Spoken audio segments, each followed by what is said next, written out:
Now we've got our next reading, which is from Toni Kelner. This is from the beginning of the Family Skeleton series. The first book is called A Skeleton in the Family. Toni also writes under the name Leigh Perry. And just to remind you, each of the authors gave us a reading. Yes, Sid.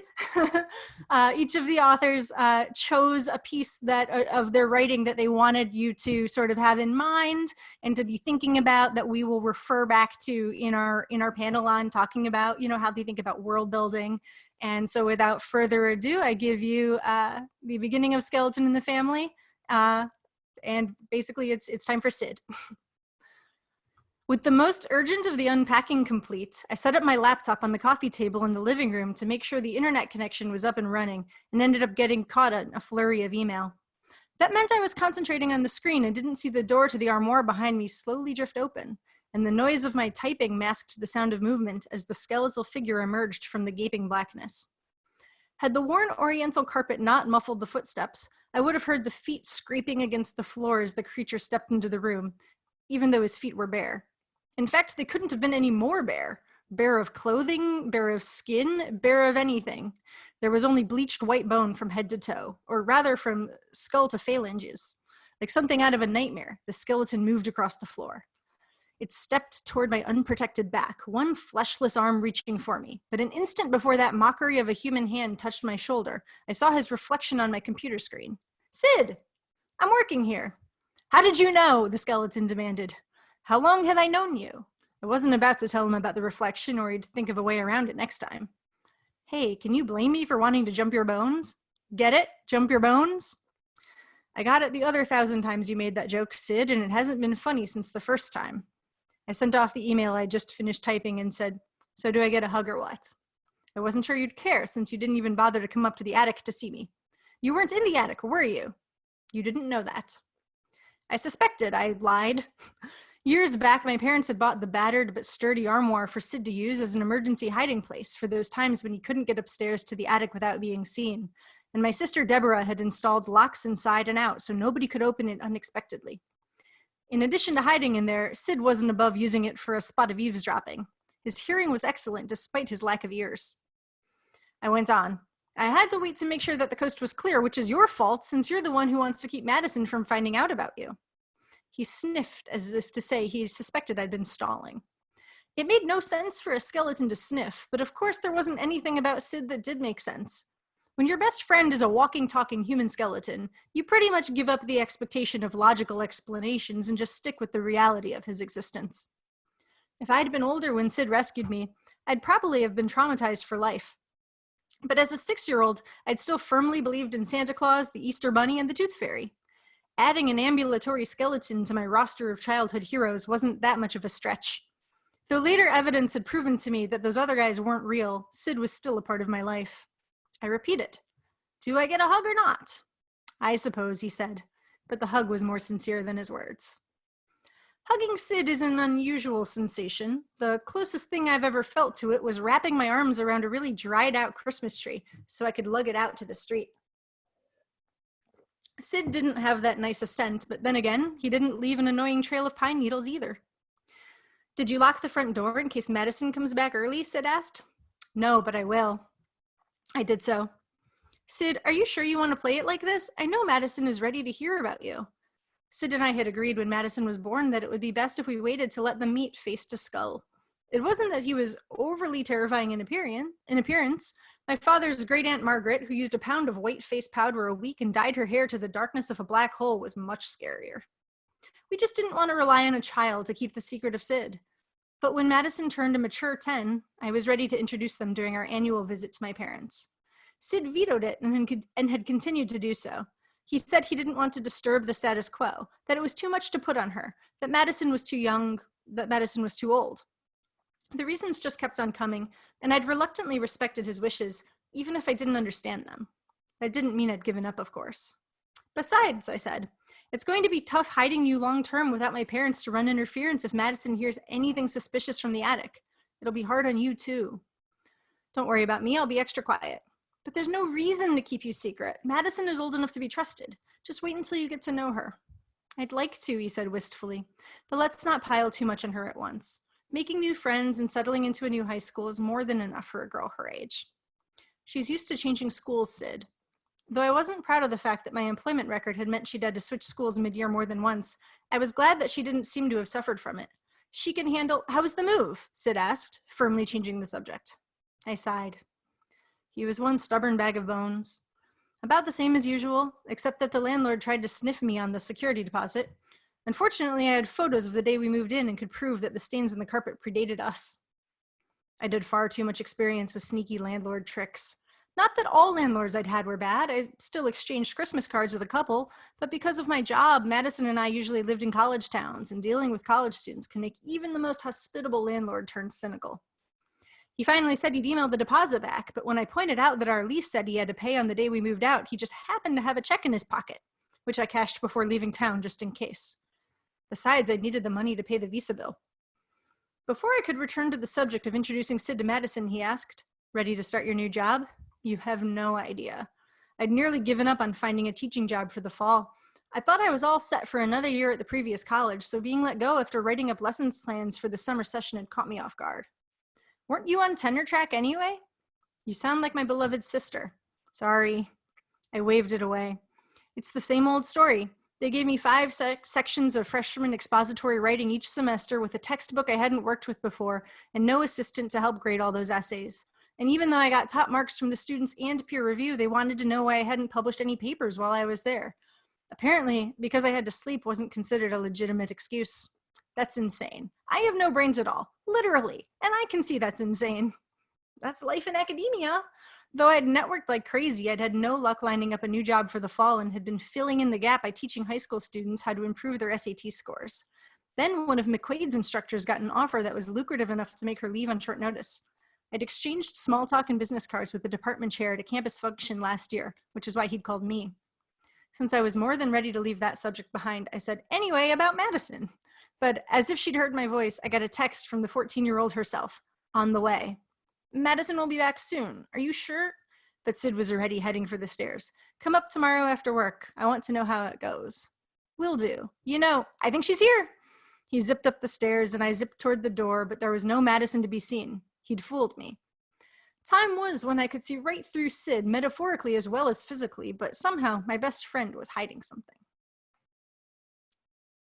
So that's the end of our teaser section from Toni's book, A Skeleton in the Family. This is all we're gonna get about Sid for now, though of course you can buy, I believe, 6 of these books now.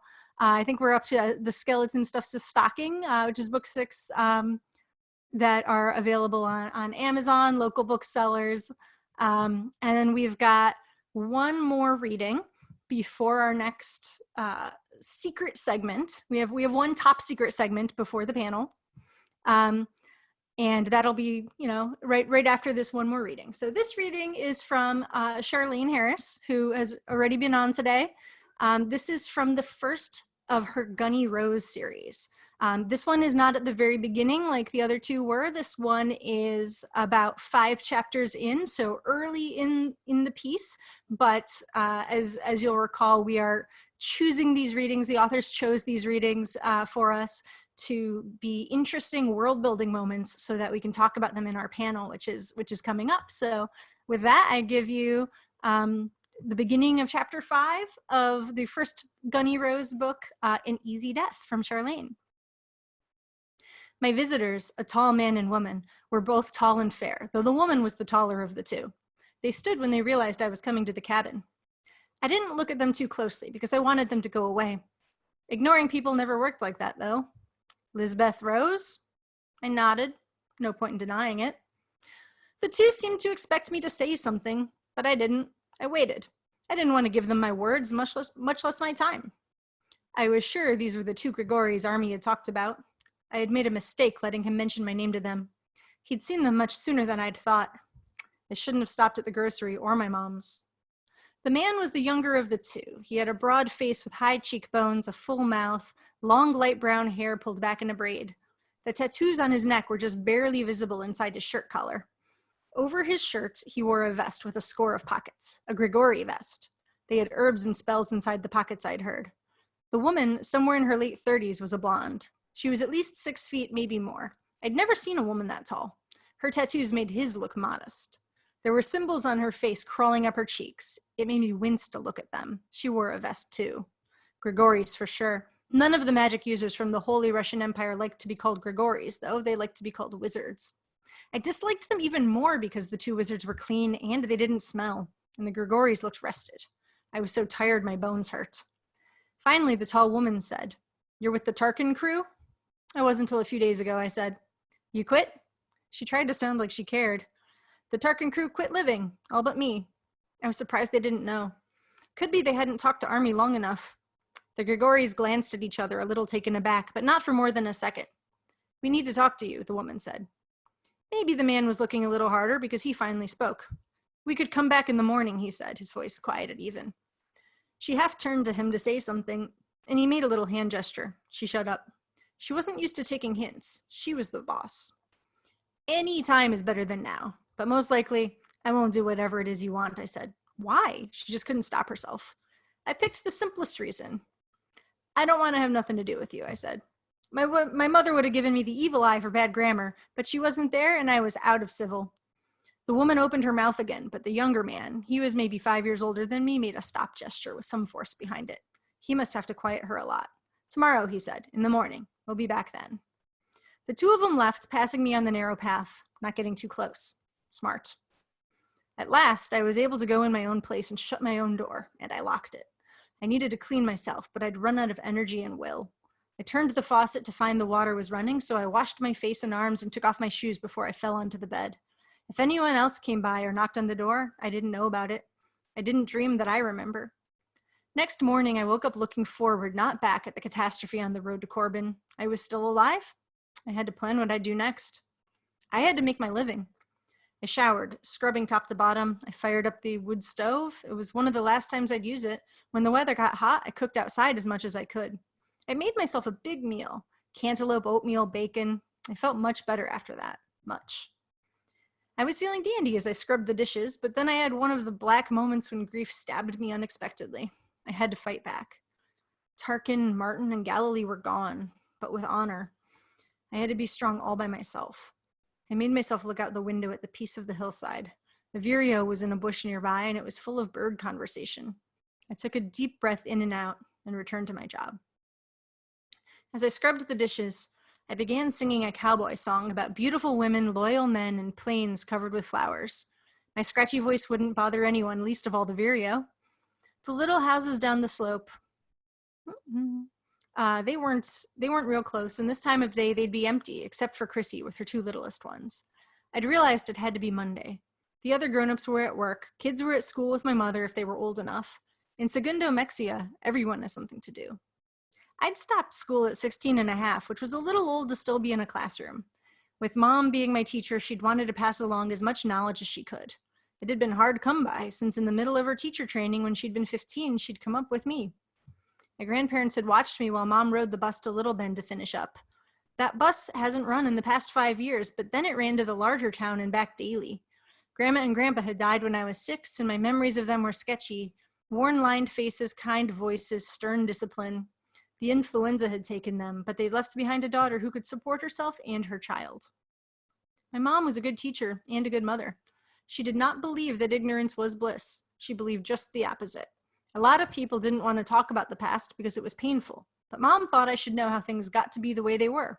The dead president, the dead vice president, influenza, the banks crashing, the drought, the influenza again.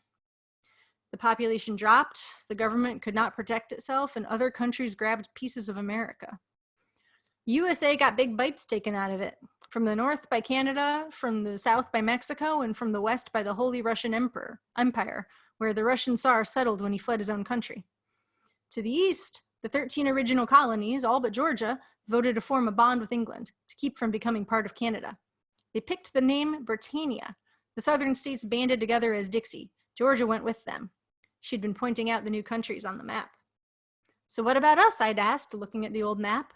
She pointed to the place we lived. "Texas and Oklahoma and New Mexico and a bit of Colorado became Texoma, where we live. We live in Segundo, Mexia, in Texoma." But this big area north of us, the plains, that's New America. My mother also told me that no one had ever heard of real magic until the Russian Christians left their own country, driven out by the godless people, to wander until they'd found a home on the West Coast. The movie industry had welcomed them with open arms and pocketbooks, and when the crash had come, the army the Tsar had brought with him had convinced California and Oregon to unite under him. The Russian royal family had brought the Grigories with them, and the Grigories had rejoiced in the open under the California sun. Now, the Holy Russian Empire ruled with lots of show and lots of mystic bullshit. It was the only country in the world to openly admire magic.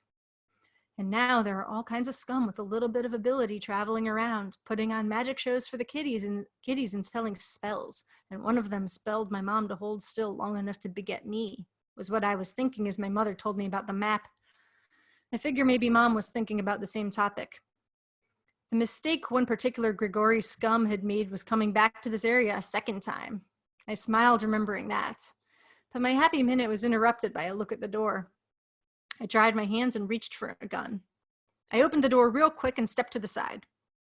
I figured the odor of the soap I'd used, I'd found a scented bar in Corbin, masked the Grigori smell until they were real close. So much for my little talent. The man and the woman looked the same as they had the night before. Tall, well-nourished, well-dressed, rested. Today they seemed a bit more worried. But now that I was clean and had had a night's sleep and some food in my stomach, I felt I could deal with them. I'd planned on cleaning my guns after the dishes were done, and they were all spread out on the table on sheets of old newspaper, along with everything I'd need. Clean cotton rags, hops, soft brushes. I was ready to work. It was a good reminder to them. "May we come in?" the woman asked. She didn't sound Russian, something I'd been too tired to notice the day before. I figured her for a British import. I jerked my head and they stepped in. I pointed to the bench on one side of the table and they sat. I had a stool and my back to the wall so I could see out the door, which I left open. It was a mild morning and I enjoyed the little breeze coming in. I didn't feel obliged to open the conversation. They were the ones who wanted something, not me. I took apart jackhammer first. My mother's Winchester was utterly familiar to my hands. The feel of the cleaning rag, the brushes, the smell of the solvent, the care I was taking of the tools of my livelihood, all felt good and comfortable to me. Plus, I'd had a good look at the neglected bandit pistol. It seemed basically sound. If I put in some work, I'd get a good price for it. "I'm Paulina Coppersmith," the woman said, in an accent I'd never heard before except on the radio. "Are all these guns yours?" "Yes, they're all mine," I said. "I took them off the bandits who killed my crew." "You killed them all," the man said. I nodded. They didn't have anything to say about that for a goodly bit of silence. "I'm Ilya Savarov," the man said finally. "Please call me Eli." No doubt about him being Russian, he had a slight accent. He might make his name more American, but I was willing to bet he'd been on the ships that had come from Russia, even if he'd been a baby. Lisbeth Rose. I had bitten off the impulse to say, "Don't call me anything." Paulina and Eli and Lisbeth. We were pals now for sure. I'm going to stop that one there. You can get much more of this. This is from book 1 of the Gunny Rose series, An Easy Death. Really, really delightful characters. These readings all have me wanting to reread more. I'm a terrible rereader, so thank you guys for sharing with them. Can't wait to talk about them in our panel. We'll have one more after our secret segment, which we are up to now before we get into our panel. And I think that our secret guests might be ready. Do we? Secret guest? Okay, I'm gonna talk while we wait for the secret guests to come online. This is the pets segment. So we commented earlier, there are our secret guests. Our secret guests might have to speak up to steal the camera.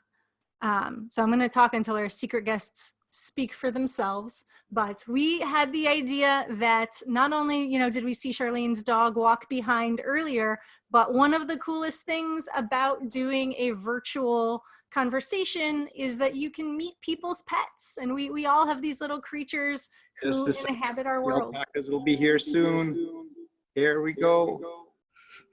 So the secret pets are alpacas. They're pretty cool. All right, well, I will start until the alpacas can make some sounds. I will start with my secret sidekick here. This is Sapo. Sapo is probably a dog. He is a rescue. I got him. You know, he's got these big old ears. Oh, he's sinking down. Okay, how about here are the alpacas with Echo. Alpacas, alpacas, alpacas, all the. They're pretty cute. All right, so those have been our secret alpacas that were on our call. We've been calling them emotional support alpacas. Fuzzy alpacas. They're not going to talk. No, they don't have too much to say. The alpacas belong to a friend of ours, Mike. Thank you so much for arranging the alpacas for us. They do not belong to any of our authors, though. I think a few of us have been eyeing some of them with covetous eyes. But I will finish the Sapo parable real quickly, which is why I say he's probably a dog, is because, you know, he's got these big ears. In some photos he looks more like a deer than a dog, and I got him DNA tested. They can tell you swab their little cheeks and they'll tell you what your animal is, and he came back 65% other.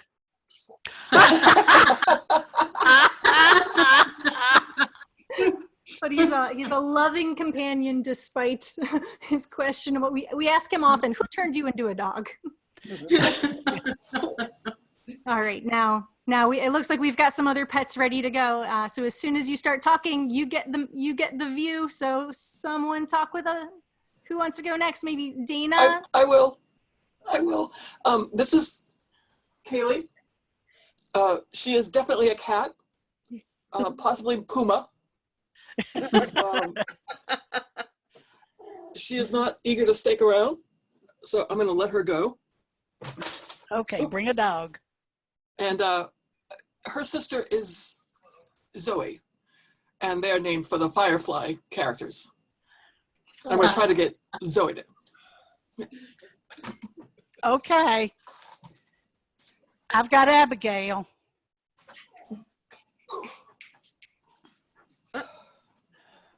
Charlaine, I hear your dogs are rescues. Is that They right? are.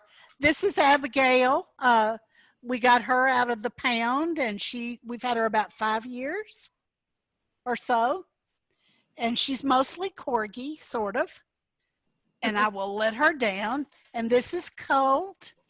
He's our old guy. We've had him about 10 years. Okay, everyone out. So that's Abigail and Colt. They're both excellent dogs. Okay, I've got Clara. This is Clara the guinea pig. Hey, She's actually my Clara. daughter's guinea pig, but she lets me clean the cage, which is very generous of her. And sometimes I have to put mousse on her tail end. Sentences you don't often hear. Clara, she's not a potato. Who said that? She's not a potato, she's an eggplant. Get it right. She's an eggplant. She's definitely more eggplant shaped. That would be the actual mama of the pig, is Valerie, my daughter.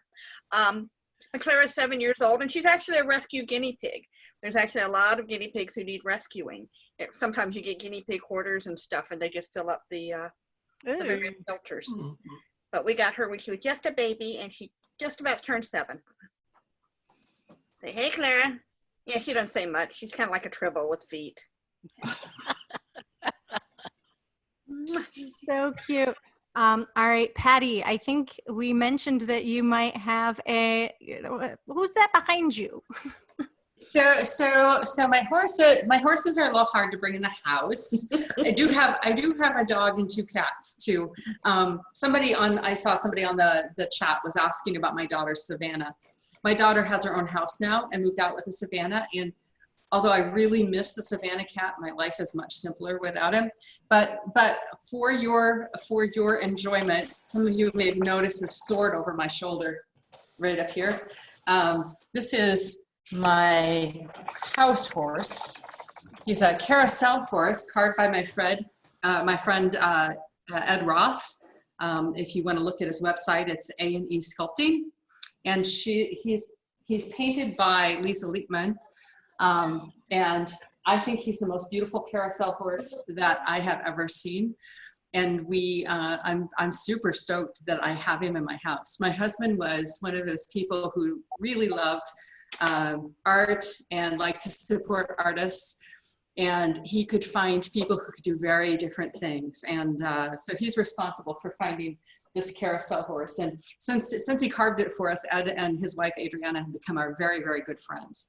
Really love them. They run the Santa Monica Pier Carousel. So, so if you ever go to Santa Monica or you watch a movie where there's a carousel, it's probably the carousels on there. And Ed has done all the restoration work on that carousel, and occasionally there'll be extra animals on it at his car.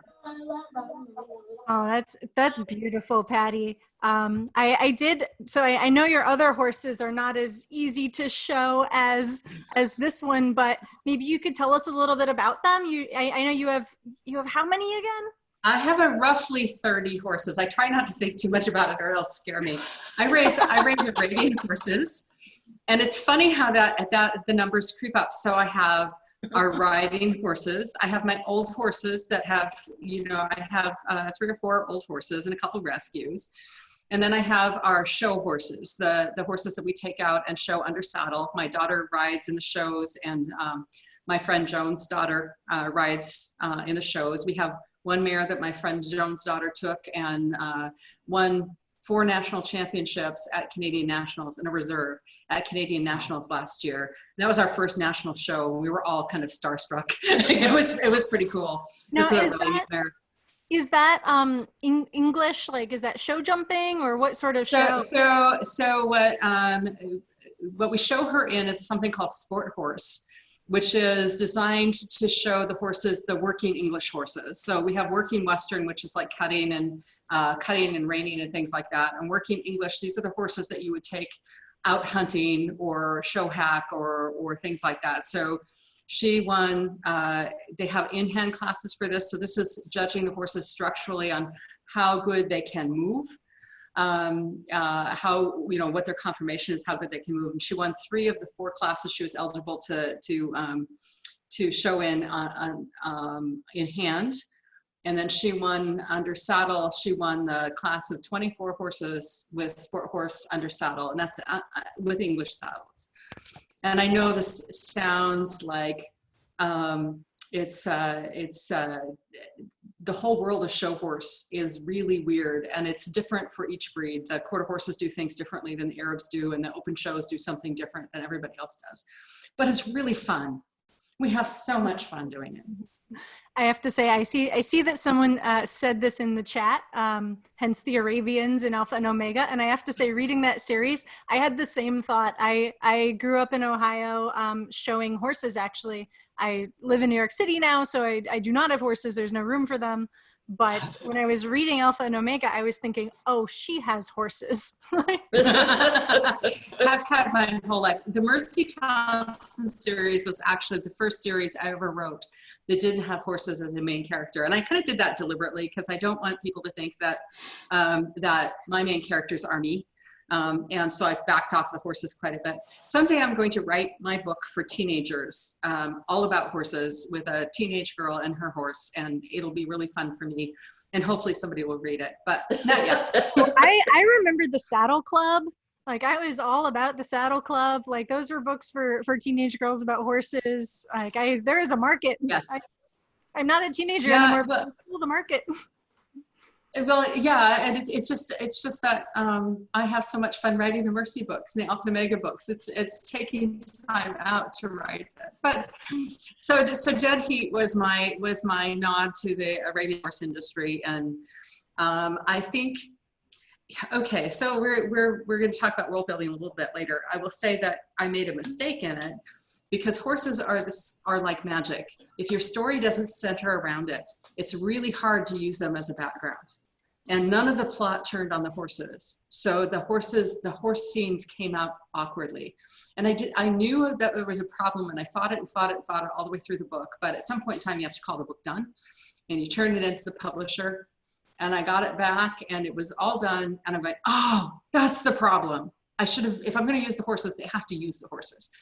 So Oh my gosh, There you have it. I want to follow up on that, and I am going to I'm going to show some restraint and save this for the world building panel. But that is so interesting, and probably a good insight about horses in books. Horses are like magic, but not the way you think. That's one of the quotable lines I've heard so far today. I'm reminded of a quote I heard. There's something about the outside of a horse that's good for the inside of a little girl. Oh, I like that. I like that. Yeah. And so they're like magic, but just in a different way than that quote. All right. Well, thank you guys so much for, thank you to you and to all of your tiny friends for joining us.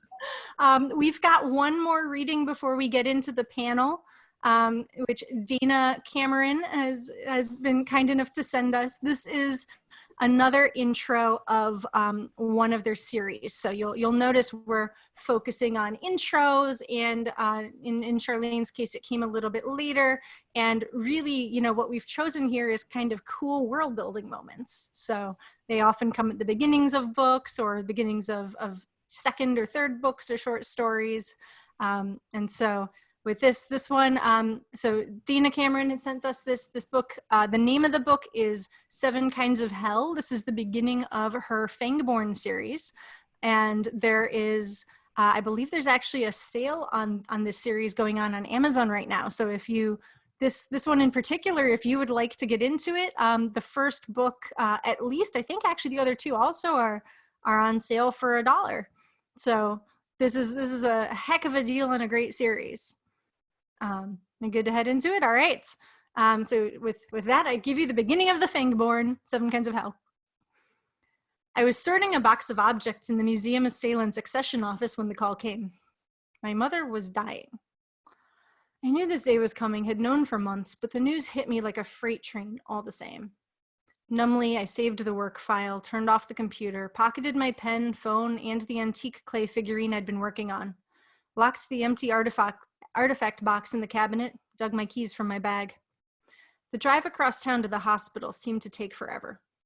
I stood there, frustrated that there was nothing I could do to help her, wishing I was back at the museum, or better yet, at the bottom of a nice square hole in the ground, excavating and recording a thick Native American hearth with a scatter of stone flakes in it. Ma had lost so much weight, and she never had any to spare. Her hair had thinned, the once vibrant red dulled against the pillow with dark roots showing an inch. Once she'd been tiny, a dynamo. Now she barely had the energy to breathe. She turned and spoke what I knew were her last words to me. Your father, goddammit, my mother said. He was a good person. But you see any of his family, you turn. You run as fast as you can. I nodded, not wanting to say anything. Running and distrust had always been our way of life. But I wished she'd talk about something else. I didn't want her to waste her last breath on what I already knew. Ma, I love you. I knew she wouldn't say it back, but I needed her to hear it from me. My mother's hand tightened on mine. For such a sick woman, her grip was incredibly strong. I couldn't stand it.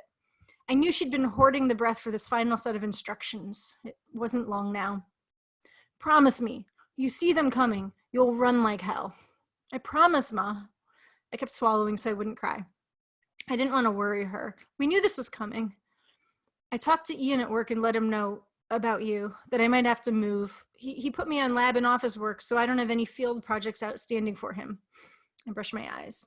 He even offered to call a couple of colleagues to help me get another contract job. In the museum, the grant they hired me for is almost done, so I can go. Okay, good. You lose yourself now. You have a good, quiet, dull life. What we did was only to keep it together until you were grown and could look after yourself. And I'm sorry you had to worry about me the last couple of months. Now you can fade away, settle down. I kept you hidden. They don't know about you. When I'm gone, they won't look for you. I knew that was a fairy tale, but nodded anyway. Ma was usually tight as a clam. This was volumes. You go visit your grandma. I left something there for you. Huh? Grandma? It took me a minute to figure out what she meant. My eyes filled up and spilled over when I nodded again. Okay, I got it, Ma. I'll do everything you say. That much I could do to make her happy. Okay, good. Satisfied, she sank back into her pillow, all effort spent. Good. A few minutes later, Ma moved her hand. I leaned in to hear. Ginger ale? came the hoarse whisper. I nodded and went down the hall, glad I could do something for her. When I returned 2 minutes later, my mother was gone. Her eyes were closed, her head tilted, but it was nothing like sleep. Her face was free of pain for the first time in months. I set the ginger ale down on the table. Ma, don't what, Zoe, I thought. Don't go, don't worry, don't hurt anymore. She didn't even look like herself. Something had left her body and there was no more Ma. I felt my eyes start to burn. Sensors beeped and a nurse appeared. DNR, I said robotically, turning away and wiping my eyes. She didn't want any extreme measures. She didn't even want me to see her die. Didn't want me to have to say goodbye. The attending nurse, a new one, was very nice. I filled out the paperwork I'd become so familiar with, all the while biting the inside of my cheek. I'd cry later. I took the next few days to work out the funeral arrangements before following Ma's order to take off. I wasn't a fool, but there were some things you had to do no matter what. I let the folks who worked at the university dean's office with Ma know. I gave the notice at the contract archaeology company I'd been working for and wrapped things up at the museum, grateful my skills as an archaeologist were transferable, and I'd be able to find another job shovel bumming wherever I ended up. I filled out yet more paperwork and answered interminable questions. I cleaned out the apartment we'd been renting, sold everything I could, and emptied out my mother's checking account. I wanted to make 3 calls. I'd left a message for my cousin Denny, but wanted to talk to him. He would have been there in an instant, but disastrously was out of town with work. And Will and Sean didn't want to hear from me, not after. That was it. After the funeral, I'd run. I'd lose myself and figure out what to do with the rest of my life. I was almost 25 years old. The rest of my life seemed a very long time. It was a good plan, but the day before the funeral, my last day temping at the museum, I could barely control my emotions. 1 minute, I thought I'd explode, feeling too much. The next, everything seemed distant, and I felt numb and detached. I opened up the file of acquisitions I'd been working on the day Ma died. A quick look around. I was alone. I took out the figurine I'd stuck in my pocket on the way to the hospital and looked at it. It was dirty and ugly, not much longer than my middle finger. It looked a little like a doll of painted clay, its colors faded almost to a uniform beige. A woman with her hair piled on top of her head and dressed in what looked like Greek robes. It was so crudely done, so battered, it couldn't possibly be real. It was just a souvenir from some classical tourist trap, an imitation of a votive offering or a miniature of a famous statue. It had been rolling around loose in a box of objects from a donor's collection, probably swept up when they were clearing out her house. The box it came in could have been a museum piece itself, having originally held a Radio Shack TRS-80 color computer with Digit 4 whole kilobytes of memory. An honest mistake picking it up that day. I'd found it that night and realized I could return it as soon as I got back to the museum. No harm done. Looking at it now, something about the figurine spoke to me. Reminded me of something, maybe from a dream. Maybe it was the wall of sadness surrounding my better judgment, but impulsively, I deleted the description I'd just typed. Greek, late 19th century replica, clay, and put the figurine back in my pocket. I'd never stolen before, not really, and certainly not an artifact. I was as ethical in my archaeology as only the righteous new professional can be, as rigorous in my recording as in my analysis, never ignoring data that didn't support my theories, never even touched an artifact out of context on the spoils heap without checking with the crew boss, and even then I marked the object with the site location. But the box was full of old junk the donor's heirs clearly didn't want to be bothered with, and that thing was just calling to me. I couldn't look away from it and couldn't make myself enter it into the collection where it would be ignored again for the next 100 years. It wasn't gold or in any way precious. It was dirty, and it was really hard to identify it until you looked hard, I told myself. It had no provenance other than the box it came from. I had just erased its official existence. No one would be able to tell anything was missing. I was good at leaving no trace of my passing in the world, and this was no different. I didn't give it another thought the rest of the day. That night, a few of the museum folks invited me out for farewell drinks. I went, surprised they'd noticed me at all, and even more surprised when they presented me with a glossy program from a past exhibit on daily life in ancient Greece. It was out of print, hard to come by, and expensive. It was an unexpected kindness, and it made me nervous. I liked thinking I'd been invisible. On the way home, my skin began to crawl. I'd been mugged twice in my life, despite all my vigilance and despite what I'd learned from Ma. It had turned out very badly both times. Now I saw no one. This made me even more afraid. Then I caught a passing glimpse of a man, but my eyes are sharp, and that glimpse in the dark at 50 meters was enough. The jawline and nose looked too much like the faded picture I kept in the bottom of my backpack. While he didn't have my dark hair cut above shoulder length in an attempt to mitigate split ends and the occasional Kool-Aid home coloring, I could see other resemblances to me in his big eyes, small nose, and pointed chin. Slight build, Harley-Davidson t-shirt. I didn't need to see whether he had green eyes to know. He was my father's people. My family. The people I was never supposed to meet. The enemy we'd been fleeing all my life. I turned and ran, even though I saw nothing obviously dangerous. I knew the neighborhoods well enough to avoid tight spaces and dead ends, but my apprehension only increased. Small and stealthy, I made the most of the shadows when I could, but mostly I relied on speed. The 2 other muggings, attacks, let's be honest and call them what they were, had been too horrible to remember, too terrible to repeat. I'd burst my heart before I let it happen again. I vaulted a low chain link fence and ducked between 2 houses. As I tried to catch my breath, I saw more of them, spread out and running as silently as I was. I felt the hairs on the back of my neck prickle, the world begin to swim before me, a familiar thrill of adrenaline. Oh no, not now, not when they're so close. Maybe I could still outrace it. I tightened my backpack straps, almost to the point of pain. With any luck, I'd keep my meager possessions with me in the flight to come. Things got worse, more intense, as they do when you're in a panic. Reality receded. Whoever they were, they hadn't found me. They had never lost me, I now understood, my legs going wobbly. They'd chased me to exactly where they wanted me, herded me. My blood boiled, my despair transmuting into something else more powerful, an anger that was cleaner, nearly irresistible. I knew I was giving up, and I knew what would follow as I did. As my rage grew, it wiped away the last of my resistance. They wanted me so bad? Let them see the real me. Let the beast come.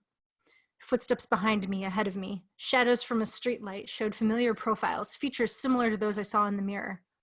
I gave in to the beast. I felt the shame of unleashing the beast only until I was washed in a flood of righteousness. The guilt evaporated, sizzled, then vanished like water on a hot skillet as my body shifted. I always expected pain, and the few times this had happened before, I'd been surprised. Nothing but goodness, like I'd had an injection that made me somehow better in my beastliness. My spine arched and stretched, my legs and arms lengthened, my fingers shortened. My jaw grew long and narrow, my ears pointed. My backpack straps were now comfortable, conformed to my new body. As I stepped out of my cheap black China doll shoes, I felt elegant, sleek, graceful. The wind ruffled my fur. I could think, I could keep a plan in my head. I knew who I was, but I didn't think I was up to complex math or philosophy. Maybe that was to make room to deal with all the information my heightened senses fed me. I felt like Zoe, but stronger, more elemental, and the beast guided me. Go ahead, guys, I thought. You'd have to be nuts to stick around, having just seen that. And even if you are nuts, you probably aren't stupid enough to mess with the beast. I growled, low but palpably audible. I ached for them to attack. I'd end this nonsense now. They owed me for haunting my mother and me. They owed me 2 lives. A glimmer, but of what? My sharpened senses weren't easily fooled, but something was happening I couldn't explain. The air around me was charged with electricity. Another moment, and we'd all spontaneously combust. It was coming from the men at both ends of the alley. The air was full of beastliness. It wasn't just me. The others were. I turned and bolted. Thank you, Dana, for sending this to us to read today. This was so lovely. Yes, I see in the chat someone saying I have a long to buy list. You're telling me I'm jealous of you actually for having not gotten to read some of these for the first time. Anyone who hasn't read all 4 of these series is really in for a treat. And thank you, Dana, Toni, Charlaine, Patty for sending these in for us to read.